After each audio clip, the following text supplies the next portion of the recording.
चलिए आज के क्लास में देखेंगे हम लोग जीएसटी का एंट्री करना है तो कैसे करेंगे। सबसे पहले हम कंप्यूटर को ओपन कर लिए हैं।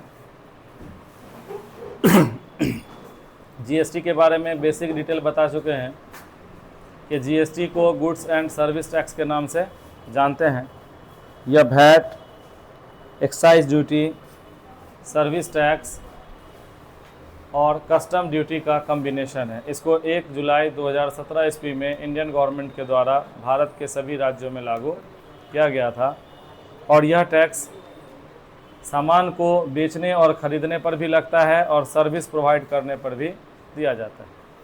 जीएसटी को पे करने के लिए जीएसटीएन नंबर होना ज़रूरी है और यह पूरी तरह से ऑनलाइन और पार्शियल सिस्टम से चलता है, जिस कारण से टैक्स के चोरी होने की संभावना काफ़ी ज़्यादा कम है। यदि हम बात करें जीएसटी को, तो जीएसटी को समान तौर से 2 भागों में बांटा गया है। एक है इंटर स्टेट जीएसटी, जब 2 राज्यों के बीच में सामान खरीदा और बेचा जाएगा तो उसको हम इंटर स्टेट जीएसटी के नाम से जानते हैं। जबकि एक ही राज्य के अंदर सामान खरीदा और बेचा जाएगा तो उसको हम लोग इंट्रा स्टेट जीएसटी के नाम से जानते हैं। तो 2 कैटेगरी में बांटे गए हैं, इंटर स्टेट और इंट्रा स्टेट। जब आप सेम राज्य के बीच में सामान खरीदेंगे तो इंट्रा स्टेट का यूज़ करेंगे और डिफरेंट राज्य के बीच में सामान खरीदेंगे और बेचेंगे तो वैसी स्थिति में आपको इंटर स्टेट टैक्स का यूज़ करना है।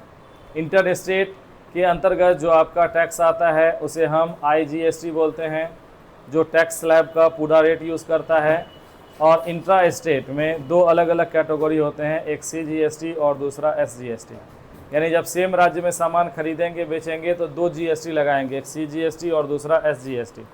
सीजीएसटी जो होगा वो central goods and service tax कहलाएगा और SGST state goods and service tax होगा।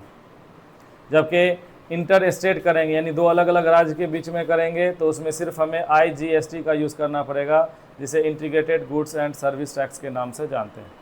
तो टैली में अगर हम एंट्री करना चाहते हैं टैक्स का तो इसके लिए हमारे पास सबसे पहले किस कैटेगरी का टैक्स यूज़ करना है, क्योंकि टैक्स को 2 अलग अलग चीज़ों के लिए जीएसटी को हम यूज़ करते हैं। पहला गुड्स के लिए और दूसरा सर्विस के लिए। तो यहाँ पर हम अगर गुड्स के लिए यूज़ करना चाहते हैं तो हमारे पास पहले से इन्वेंट्री होना चाहिए, जिसके अंदर हम टैक्स रेट को असाइन करेंगे, या फिर नहीं है तो हम उसे नया भी बना सकते हैं। दूसरा, कुछ लेज़र की ज़रूरत पड़ेगी जो अकाउंट को और टैक्स को मेंटेन करेगा, और फिर सामान्य विधि से हम सेल और परचेज या सेल रिटर्न और परचेज रिटर्न से रिलेटेड एंट्री करके इसे आसानी से कर सकते हैं। तो चलिए आपको बता दें कि हमें कुछ प्रोडक्ट की ज़रूरत पड़ेगी, जिसके लिए stock group, unit of measure और स्टॉक आइटम की ज़रूरत पड़ने वाली है। और जो मोस्ट इम्पॉर्टेंट पार्ट है वो ये लेज़र है। इसमें हमने ऊपर 3 अलग अलग लेज़र ऐसे बनाए हैं जिससे सामान हम उधार बेचेंगे।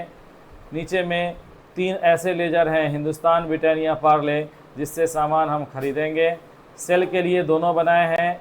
गुड सेल्स का मतलब हुआ इंट्रा स्टेट, जब सेम स्टेट में सामान बेचेंगे तो वहाँ गुड सेल्स का यूज़ करेंगे।